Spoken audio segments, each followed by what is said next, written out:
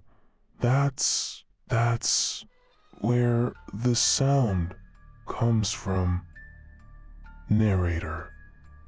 The pipes feeding the structure pulse rhythmically with heated fluid, not water, not steam.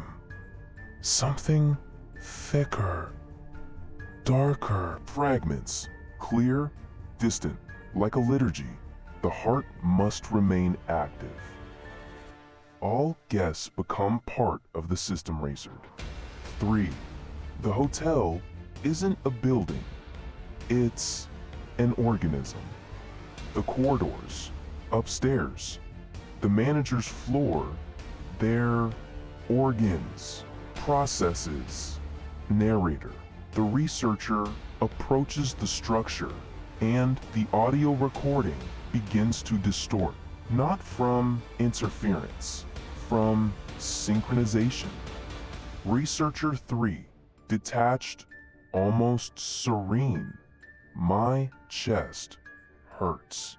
No, not hurts. It's matching. Narrator.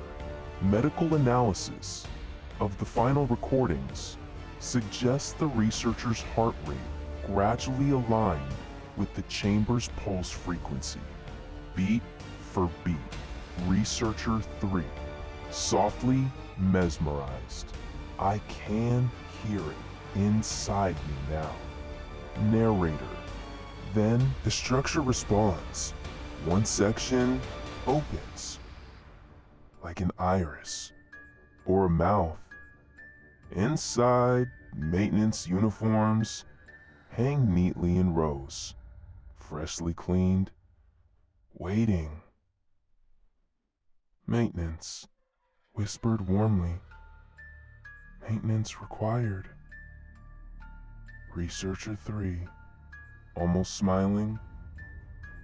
I think I understand my assignment now. Narrator. Final recordings were recovered weeks later. The hatch beneath the laundry room had sealed itself shut again. No evidence of forced closure was found. Only the tapes remained. Researcher 3, calm, distant. Maintenance log, Daria. Shift, unknown. The system is stable. Site if what value. The researcher no longer attempts escape. They no longer refer to themselves by name. Only function. Researcher 3. The pipes require monitoring. Some sections are weak. Some guests resist processing. The tunnels compensate. The heartbeat synchronization is now complete. Their breathing aligns perfectly with the pulse of the structure. Even their speech follows its rhythm. Fragments. The system accepts you. Maintenance is forever. At first, I thought the hotel trapped people. That was wrong. It consumes them. Slowly, carefully. Nothing wasted. In the background of the final tape, additional voices can be heard. Other maintenance workers, not speaking, just breathing. In unison. Researcher 3. Sometimes the doors open. Forest, ocean, bedrooms, hallways. That's digestion. The hotel, sorting memory from structure. Narrator. The researcher approaches something during the final minutes of recording. Footsteps echo across metal grating. Then, stop. Researcher 3. Whisper. There's another hatch. Opening upstairs. New arrival. Narrator. The pulse quickens. Excited. Hungry. Fragments. Layered whispers from everywhere. Maintenance required. Keep moving. Deeper. Researcher 3. I remember hearing the sound for the first time. I thought I discovered it, but it heard me first. The final image captured by the recorder is not visual. Only audio. A hatch opening. Footsteps descending. A new voice calling into the dark.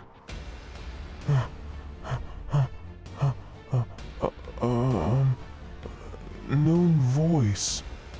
Distant, raw. Hello? Is someone down there? Researcher 3. Calm, welcoming, almost warm. Yes. Maintenance is this way.